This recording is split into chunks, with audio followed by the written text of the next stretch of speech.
Okay, so I took this celery from the inside tower, and I had one pod that had like, I don't know, 3 or 4 plants in it. So I pulled this one out, let it get more established with the roots in a cup of water by the window, and I brought it outside. I'm gonna stick it in the soil. I don't know if it's a good idea or not, but I don't have a spot in my outside tower that I feel like I could put it in there. Celery roots get huge, so I'm just gonna make a little hole there. Actually, I'm gonna put it.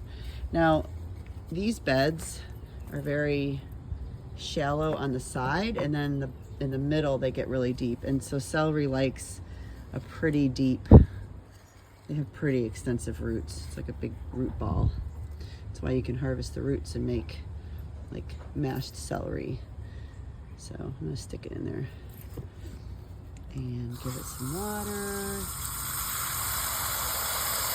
and just put the soil around it, and we'll come back and check on it and see what it looks like tomorrow, day after. I don't know, we'll see.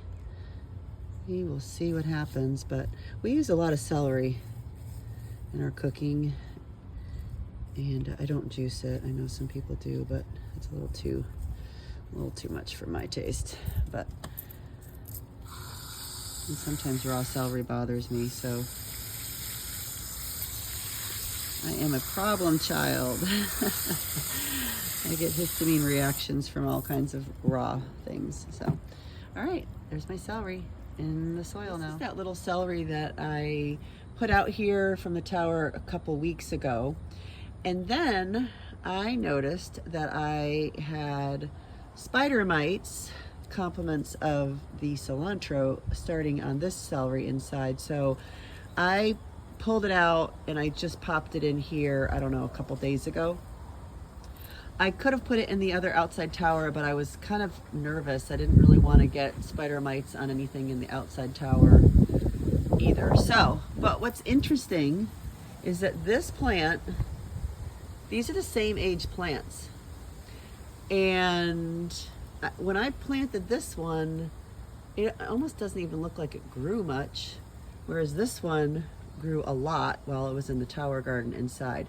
And it just goes to show the tower gardens really do grow food a lot faster, about 3 times faster, and I don't have to worry about watering them. Thankfully, it's been raining a little bit, so I'm off the hook with watering my soil garden. Not mad about that at all.